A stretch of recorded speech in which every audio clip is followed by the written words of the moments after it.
مين فينا على الريتش، ومين فينا ارباح واقعه، ومين فينا الصح في الليله دي، ومين فينا المأذي، ومين فينا اللي هيتأذي. هي ما غلطتش، يعني انا رحت لها برجلي ودفعت ثمن الحاجه اللي انا عملتها، وواخده كمان المجموعه بتاعت الشعر اللي هي المفروض بتتعمل مع الشعر، ترميم وسيحان ونيحان. ايوه، ترميم ومعالجه قبل اي حاجه. حلو حلو. ان هي تطلع تعمل فيديو زي كده عني. الحاجه التانيه، انا عارفه دعاء كويس جدا. انا هقول لكم ايه اللي خلاني في الوقت ده واحنا داخلين على عيد وفي موسم اعمل الفيديو جدا، لان هي حكيالي عن كل حاجه تخص حياتها. فلما تيجي دعاء انا عارفه طبعها واجي اعمل لها ماده، انا واثقه ان الماده دي هتوقع لها شعرها، عشان كده اعمله لها عشان هي تطلع تعمل عني الفيديو ده. اكيد مفيش حد بيضر نفسه ولا بيضر اكل عيش ولا بيضر الكلام ده كله. لا، هي عشان فعلا هي قالت ان احنا بينا عشره، افتكرت ان انا لما اتاذي مش هتكلم، او لما شعري يقع هتقول ان سوء استخدام مني، ان انا ما مشيتش على القواعد اللي هي قالتها لي. شويه تعمل مكوى عشان تطلع تعمل لنا الفيديوهات اللي هي بتعملها زي الفيديو ده بالصور والحاجات اللي هي عاملاها. كدابه.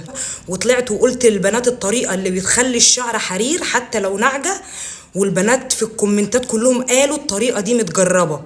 فهي على طول بتطلع بشعرها، فطبيعي مكوى مكوى مكوى مكوى شعرها ما انا عايزه اقول لها المكوى دي تبقى ايه، بس عيب والله. بتستحملش اصلا الماده، وده بيحصل مع ناس كتيره جدا ان هي ما بتستحملش الماده، واي متخصص زيي او غيري هيقول نفس الكلام ده. كل المتخصصين قالوا كل المسميات دي هي جلات لفرد الشعر وبيوقعوا، يعني ولا معالجه ولا اي حاجه. واسالوا اي متخصص وهي مش متخصصه، هي بقالها في الموضوع ده بتاع 2-3 سنين. هي في الميك اب بقالها سنين، بس في موضوع الشعر والضوافر والحاجات دي من قريب.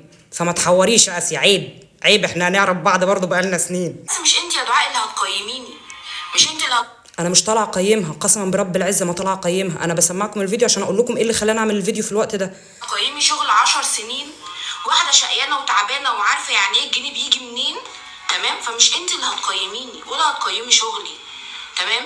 الحاجه التانيه، انت شوفي انت حابه فعلا تطلعي ترند، او انت صفحات واقعه عندك فتنزلي فيس وانستا وتيك توك وتنزلي الكلام ده كله عشان خاطر الريتش عندك، يعني عشان تعرفي تاخدي ارباح من الكلام ده كله. يمكن الارباح بتاعتك قليله اليومين دول، فقلت تطلعي على العبد لله اللي ما تعملش معاكي وحش، واللي فتح لك بيته، واللي كان. انا ما دخلتش البنت دي، ما دخلت لهاش بيت. انا مامتها كلمتني فعلا مره واحده في عيد الام وعيدت عليا.